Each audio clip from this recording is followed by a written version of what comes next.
Morning. Top of the morning.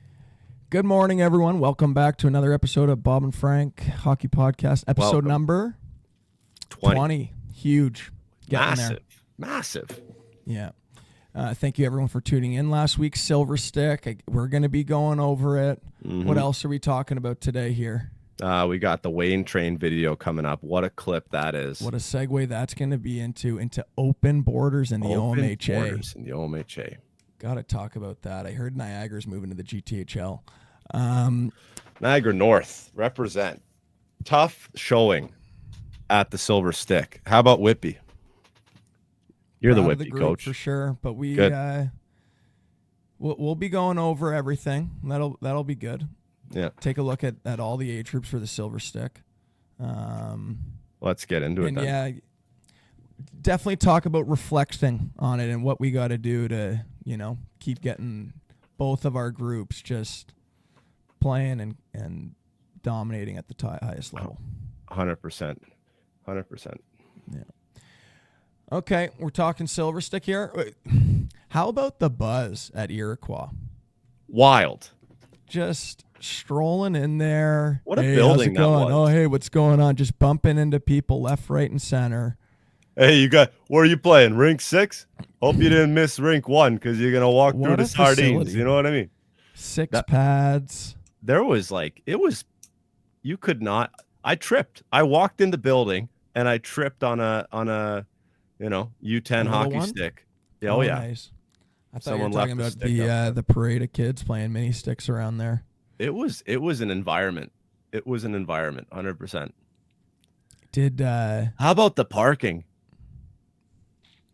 nothing like a tournament. You pull up and you just got a full GMC dealership just all along the lawn.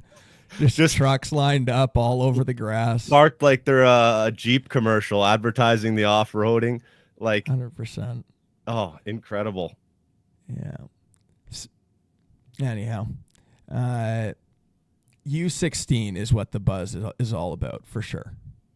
Yes. Scouts galore. You go in there, you're watching one game. There's all these scouts. The boom buzzer goes, and they just file out to another rink. Incredible. You're seeing how many? What do they call those boards with the leather and the scout? Those scout folders. Yeah, it looks like a PGA notepad for where they keep their score. The amount of logos you see walking in there.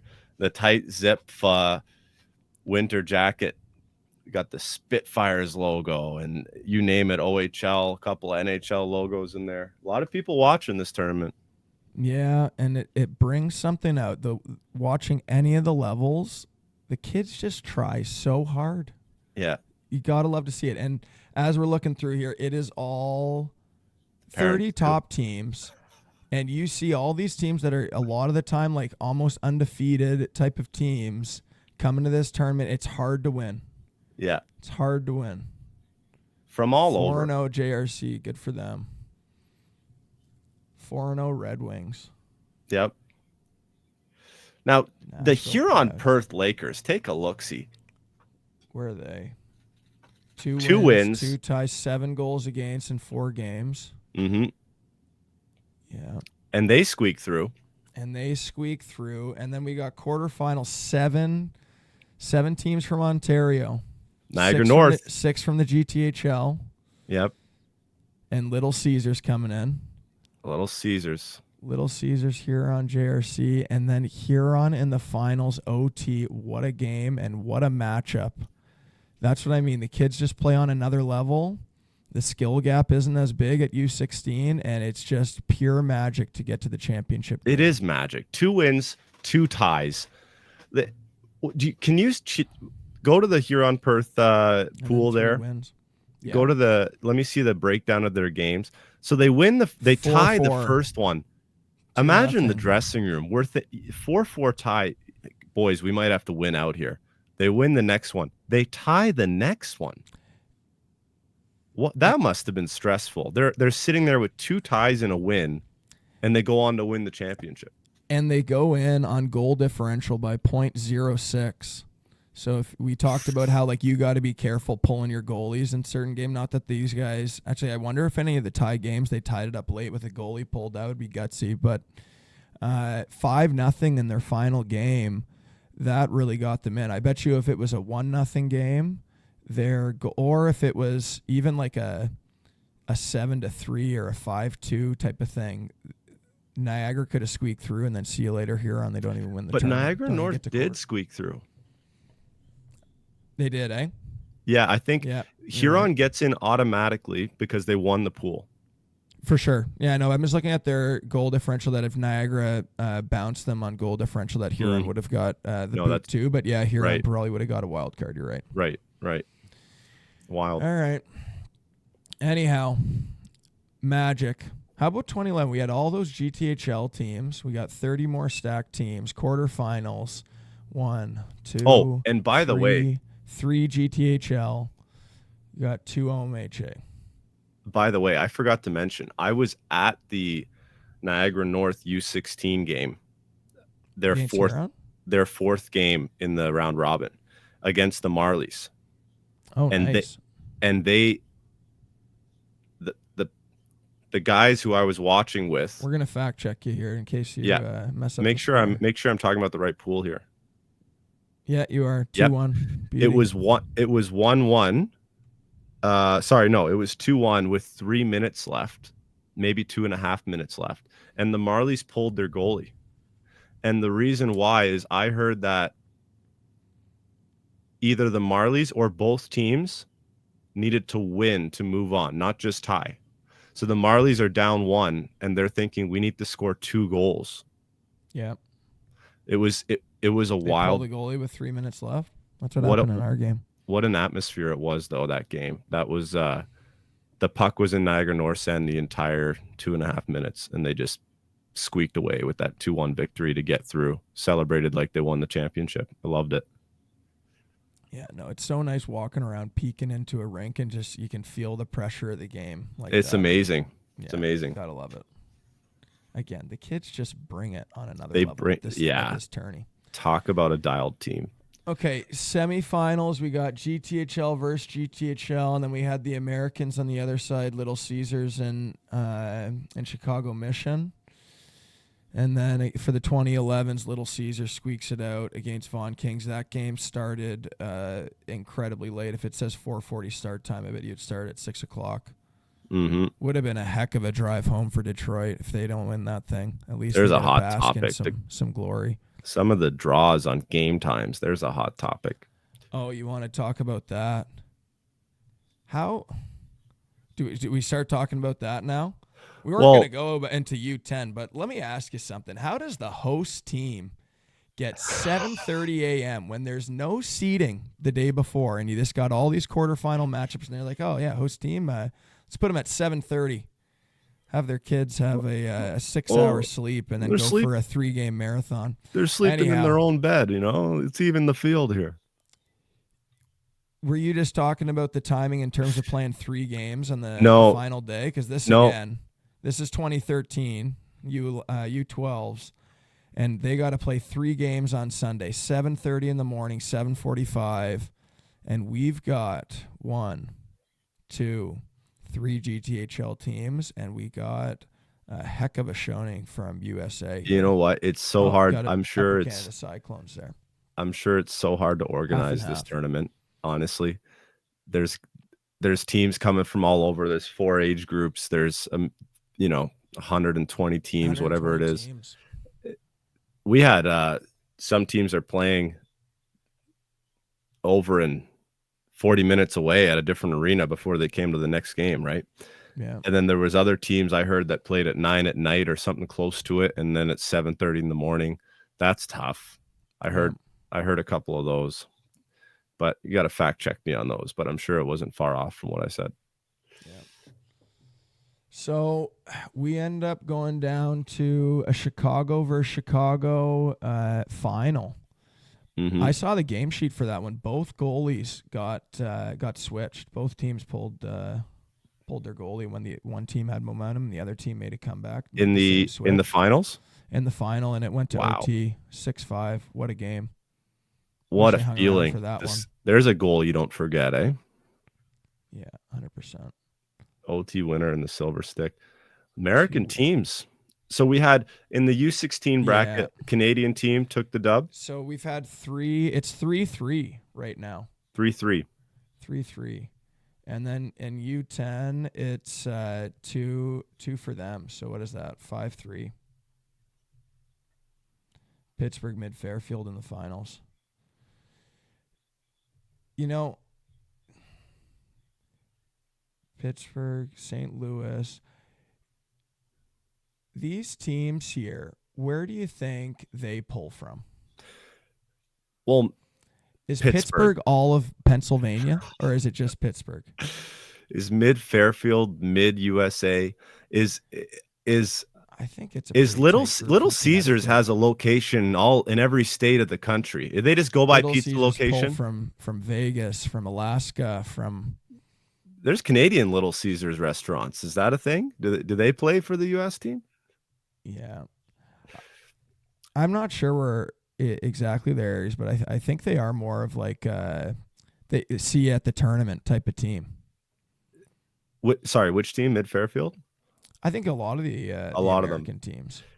A lot of them, you know, it's an interesting topic because we got the open borders coming up. And you want to talk about a topic that's been around. Should we play this classic clip as we segue into the open borders discussion? Or do you still have some more thoughts on the U10 group here? We can come back and kind of go through the groups. Okay, let's flip it over to this classic. I mean, grab the popcorn for this one, folks. This is a clip. The minors like to get the most talented kids, and this can lead to bitter squabbling. As old as time here. Take the case of 14-year-old Wayne Gretzky playing in this game. He used to play in Brantford, Ontario, but the Toronto Nationals wanted him badly because he's a superstar, touted as being the next Bobby Orr. In one 78-game series, he scored 333 goals in every age group. The Nationals even arranged for Wayne to live with legal guardians in Toronto to meet the residency requirements of the Minor Hockey Association. Wayne did it? Hold on. Take a look at this. Are you kidding me? If the kids want to talk about Sty going into the game, just have this picture right next to your mirror. And that's what you want to look like going in. He just waltzes out there like 14 years old. Are you kidding me? Look at this. Let's just see that again. What do you think, Wayne? I don't know. Maybe go to the Nats. What do you think?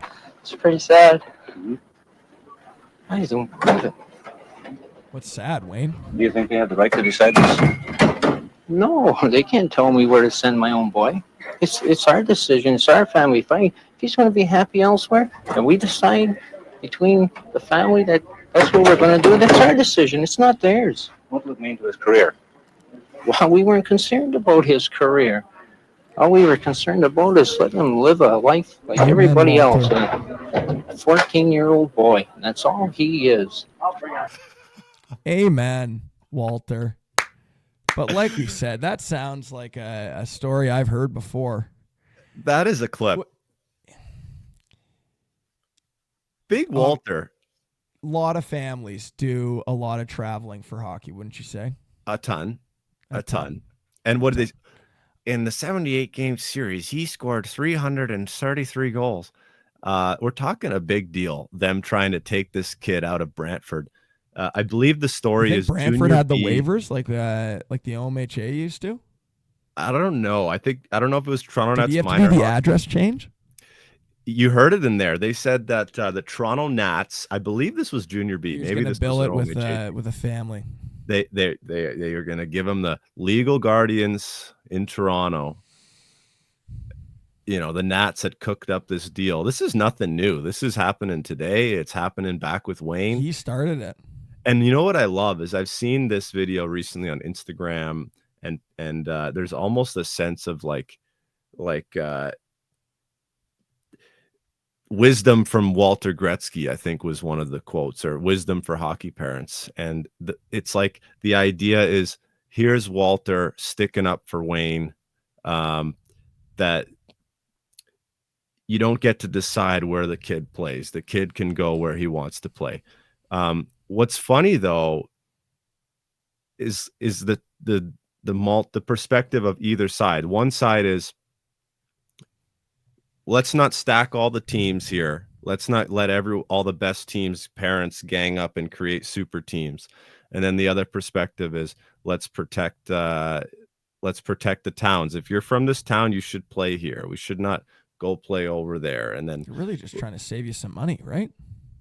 maybe, but in the case of Wayne Gretzky, they really didn't want Wayne Gretzky to leave the Toronto. Like, if you're Brantford, Back in those days, it's like, you know, a true pride of the community. you got 333 goals in 78 games as a Yeah. team. That's a good year. You've got a good team. Is that the biggest area to discuss with opening the borders? Is you lose the pride of Whitby, you lose the pride of Kingston and that area of Quinte, and now all of a sudden, Well, if I grew up It's- in Little Caesars, it's a little bit of a different story there. You just show up to these tournaments, you got different hockey bags rolling in. Oh, hey, good to see you. I joke because that is a Detroit team, right? But 100%. it is. I'm joking, but at the same time, is there some truth to that joke? I think so. I think there's some players those being teams pulled play- in. Yeah, those teams seem to play well together, and particularly with like puck possession and moving the puck. I think No, that's they why do. they crush it at the younger ages. I wonder how is the Niagara North Stars borders like this, and the team that won the tournament, Pittsburgh Penguins, how are they this small, or do they draw in from about a scope of this many? And how does that, It's a or heck is there of a just more question. hockey players in Canada so it evens out? Yeah, I think there's just not as much local hockey to play Mhm. at that level. Mm-hmm. So maybe they are relatively local. And Yeah, they're top. maybe they kids, are. but it's just it's a different landscape. I don't know enough about it. So how about our landscape? What do we do okay. with this? So OMHA, typically if your address lands in a certain zone and if you get caught playing for the Hawks, then Coach Bombay is going to come out with the paperwork and say you have to return to District 5 because you live on this area of the map. You cannot go play for the other team. You have to stay here. Incredible the process you have to go through to switch borders. I was talking to somebody who played on a top U16 team last year, and moving from one center to the other, lawyers are involved in this paperwork. It is pretty insane to think about minor hockey going to that extent just to play for another team. Now you can play wherever you want. What do you think? Couple thoughts. One, a quick side note. It looks like borders are opening 100%, correct? I think it's a done deal. Yeah. I think it's a done deal. So I heard a story of older and younger siblings. Older sibling is playing for certain team as an import, because I think the rule was 3 up until this year. Okay. Younger sibling wanted to move over there as well to make it easier on the family. Yeah. So family said, because that younger sibling didn't make it as that 3 spots of imports, family said, okay, we're just going to move over there, buy a new house, move over there. Family didn't move, but almost moved. And now the borders are opening anyways. Like, imagine you moved your whole family just to make it onto another team. And then next Definitely year, something that happens. for sure, something that happens. Moving. Wayne did it. Wayne did it. Wayne Walter had said, you know what? If legal you make that family guardians. decision, that's your decision. He's a 14-year-old boy. That's all he is. Amen, Walt. Great sob story from Walt, but no You think disrespect to the Walt, politics Canadian are legend. bad and ours. Look at Walt just having to be on national TV discussing which team his son's gonna play for. Wayne wasn't phased, eh? Walt's in over there. Got the hair flipping out. The hair was incredible. So ahead Unbelievable. of his time. It's just no wonder he just waltzed through the middle of the ice, just chucking sauce and what a player. What a stud. What a stud. Canadian hero at that age already. What do you think it's going to do for the level of play? I would say there are definitely some strong teams that come out of the OMHA, but I do think there's more high-level players or more parity in the GTHL as opposed to the OMHA. Obviously, it's not true for every single age group, but I do think, probably a bigger talent pool in the GTHL than the OMHA. You change these borders, does it change anything? Like you said, it's going to allow players to leave and go to the GTHL if they want. Is that what you're saying? Correct. Or they can do that already? So they'd have to get their releases, and again, Yes. it's a little bit of a tricky thing, or do some sort of address change. But now nothing would hold them back. Correct. Does that mean that all the best players are gonna go to the GTHL and make it stronger? Not all. Some parents could care less. Not every parent is just concerned about their 14-year-old boy, if you know what I mean. For sure. I don't think every parent wants to be making those drives at whatever age group they are. What about if you're living out in one of these centers, but your center isn't typically as strong? So they don't let you go to other centers or whatever. You've now, you want to do the legwork of doing the GTHL, but you hear the borders are opening. Maybe there's more kids from the surrounding areas that will want to come together to make a bit of a super team, as opposed to traveling to the GTHL and being, like an import player. Yeah. For a stacked GTHL team. It could bring the talent pool back to OMHA centers. Interesting. Which one do you think? Do you think everyone's going to be like, well, GTHL, better league, go there?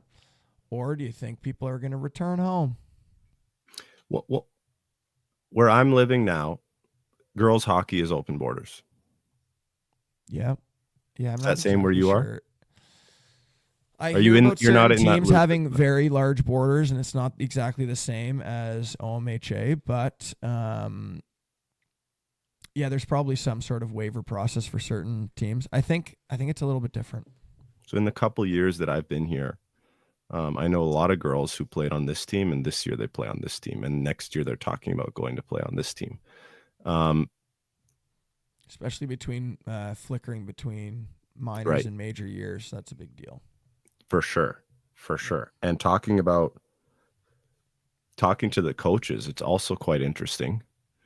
It's like the coaches hear the rumblings from parents midway through the year.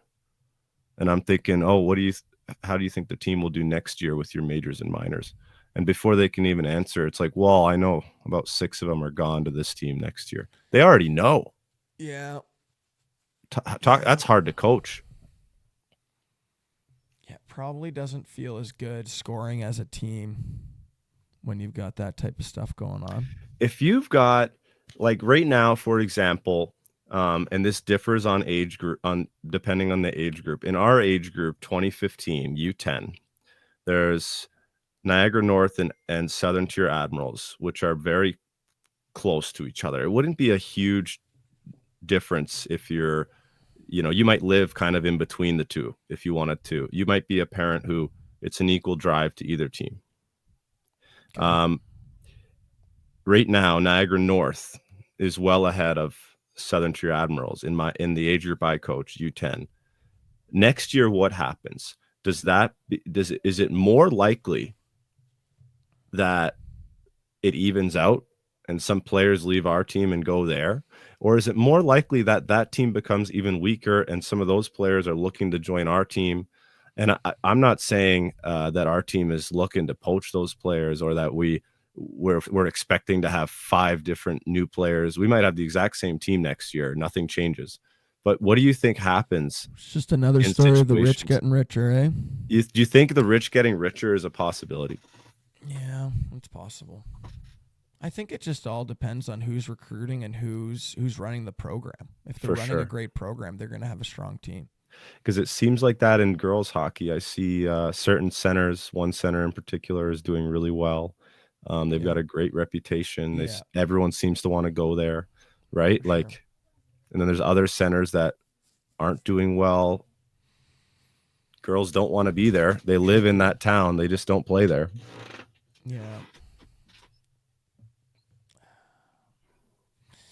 It's hard to tell what it's going to be. I could see there being a couple more stronger OMHA teams. Maybe it will mean that there will be some weaker teams. It's probably a lot of AA players that are on par with AAA players at our age. Mhm. We're talking about 2015s. So like you can have a bunch of kids that are playing AA that could be pretty strong players at AAA the following year, just because Yeah. of what age they are. I know a couple of 11, 12, 13-year-olds who played in B centers that are just shy of playing AAA, but they live in a B center. Yeah. Yeah, time will tell, but it'll be interesting to see if OMHA falls off a bit and GTHL gets stronger, or if it goes the other way around with... Firm answer. Do you want the open borders or not? I don't like the idea of all the waivers and everything. I think you should play at a hockey center that you want to. I think that's a big part of good Walter hockey Gretzky. development. Walter Gretzky. I think summed it up best. Walter summed it up best. Yeah. Let the kids go where they go. What is can you are you super firm on that? Do you sympathize at all with the other side of the story? That these other teams should be retaining their talent Yes. and the pride of the logo on the front. Yeah. Is that the argument? It's just the pride of the logo? I don't understand what the other argument would be of like why you got to stay where you live. It's just like the pride of the community, is it not? What is the reason for having a waiver? I think I'm an open borders guy. I think they should probably just let it go. Just let it be open. And they are, but what if you're in your local town and this isn't always the case, but maybe you do have a coach who buries you as a kid. You're just buried in the lineup, and maybe you deserve more than you're getting, and it's genuine. You don't just think you're better than you are. You actually deserve more than you're getting. Yeah. You can't get a release from this guy. You can't go play somewhere. Like It sounds like a nightmare, right? Yeah. That doesn't I seem think right. you should be free to pick whatever team you want. Mm-hmm. I think that's fair. Like pride of the logo, doesn't that stop when you're just the whole organization, in your opinion, isn't giving you a fair shake, and you just talk about the grass is greener. You look down the road at another town and you're seeing they're getting more development opportunity. They're playing in better tournaments. They're this and that and whatever, It's just a personal decision, isn't it? That's up to that family. If they have value in doing that, go and do that. If they're just, and I don't know, there's definitely still going to be tons of just, they're going to go to the community center that is that's in their backyard. Yeah. It's just, and that's fine too. Like what we're coaching. And here's the question that I forgot to mention earlier. This is the whole thing for me. In the grand scheme of things, we are hockey development guys. This is what we're about. We're coaches, but we're also making a living as developers, as whatever you want to call it. What a term that is. Computers. What is it worth? What is all of this worth? Does it matter? Well, right now we're coaching U10. Does it matter at all where you played at U10? In the grand scheme of things, no. But that's why, again, it's a personal decision. If your family is going to be happy going to a certain group, go and do it. Because the drive there, you're excited for it, you blah, blah, blah, as opposed to playing for another team that maybe coach is bearing you. Maybe the kids on the team you don't get along with. Maybe the tournaments and all that kind of means something to you. Whatever it is, it's kind of just a personal family decision. Right. If I was It is personal. As opposed to like, oh, my kid. If you're talking about the trajectory of their development, Yes, that's what I'm talking about. Again, mental side of the game is huge. So if you're going to be in a better mental state going to whatever team, then that's what you have to do. As opposed to maybe you're getting cut from your AAA center, and if you stay there, you can only go down to AA. If you're not happy with that, and that's like not good for you as a mental state, then yeah, go do your thing. But yeah, at the end of the day, when you're 16, 17, 18 years old trying to go from minor hockey to junior, your U11, U12 season isn't the pivotal factor. It isn't. There's some value in it in your trajectory. There's the argument of, let's say you're playing for the top team. Let's say you're the Whitby Wildcats. Great team. Shout them out. Not bad. Let's say you're playing for the Whitby Wildcats and there's another kid playing for whatever the 7th place team is in your loop. Every year, the Whitby Wildcats are going to play more games, probably, because they make more tournament finals. Maybe they have more tournaments too. Maybe they have better funding. You're probably going to have more practices. You debatably, I don't know the coach of the 7th place team. Maybe the Whitby coach is smarter. Maybe he has some better practices for them. Pass plays. Yeah, maybe he's helping them, coaching them better, making them better. Maybe that adds up over the years. Maybe every year that you don't play for that top team, it's harder and harder to catch those kids who did play for that top team. I see the argument for why people want to, do their best to play for those teams. But isn't there even like, I don't know, plenty of U16 top teams where their kids were, for the most part, at least a core of them, were like the heart and soul of the team, and they ran the system. They knew how to play their brand of hockey that won them almost like undefeated regular season after regular season. Sometimes those kids don't pan out to being like a big time superstar. Nope. Sometimes like the entire team of that undefeated team. Yep. And so again, you talk about the final trajectory. You don't really know. You never know. My argument, honestly, is that the top team's going to deliver top players? No, but maybe they have the most opportunity. Like consistently year by year, you might get more games, which leads to development. You might get more ice times because it's well funded, leads to development. It's just potentially maybe you have more opportunity to develop. But at the same time, and not to mention the caliber, like if you're getting invited to all the invitationals and another team isn't, you're playing against more competition. You're in practice, as you've talked about with your team. What's better than Whitby competing against Whitby in practice? You're playing against, that's good for your development. Yeah, that's huge. I was about to say it depends what your role is on the team. That's a big part of it. Sure does. Of what kind of development you're getting. It sure does. Yeah.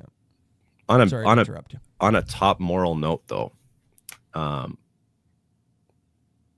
many kids are going to the NHL, Spencer? It's a low percentage.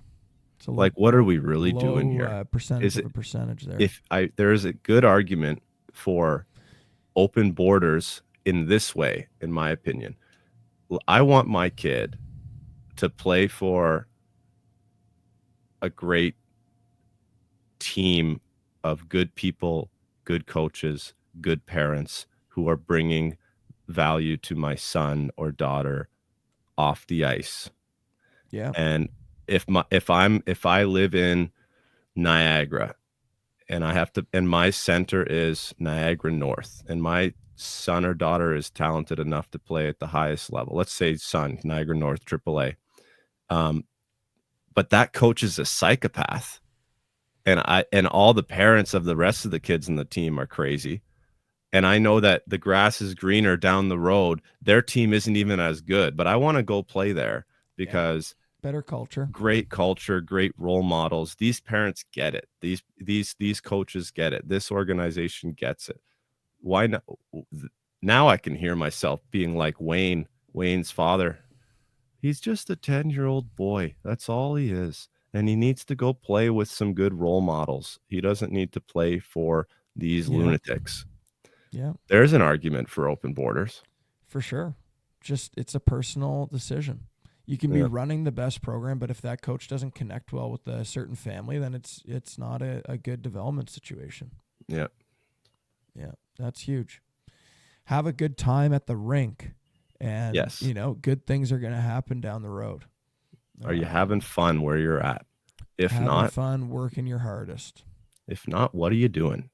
Yeah, This is not the NHL. This is so that's why I again happy to hear open borders. It's a good thing. Let people agree. play where they want to play. Bada bing, bada boom. Mhm.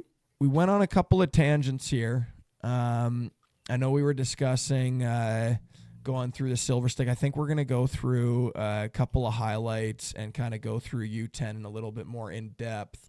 But both of us, not the result Niagara wanted, not the result Whitby wanted. No. Hate to see it. What are you doing to develop the kids to get to that top level and to be able to win at it? Red Hats, here we come. Red Hats, here we come. I'm an That's a good one. assistant coach of Niagara North, but I can tell you that the head coach and all the rest of us coaching staff have decided to move in the direction of skills. We think that after watching this tournament, play out, there's so much talent out there, these top teams, and that, you know what, for the next few weeks, we'll see how long this goes, indefinite future, we're going to double down on some skill work with these guys. That's what we think our team needs right now. How about you? Skill work. Love that. There were some good skilled players out there. Mm-hmm. Good tempo at the Silver Stick. I'd say start of the year, a lot of skills and quite a few like small area games, battle drills at the start of the year.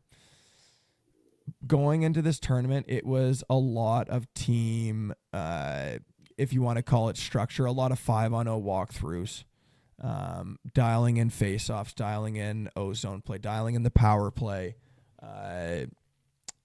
PK, all that different type of stuff. It's a slower tempo of practice. Sure. But just to make sure everyone's on the same, everyone's same brain, I guess, for the game, definitely helped. Kids did well with all that, but you're missing out on other stuff. We're going to probably just do a lot of battling, a lot of small area games. Stop talking about all these details of your routes on line rushes, your breakouts, regroups, face-off plays. Let the top team battle against each other. Love it. The kids will definitely develop a lot just from getting reps. So a similar conclusion for the near future with our teams that we need to get back to developing. Yeah, for sure. For sure.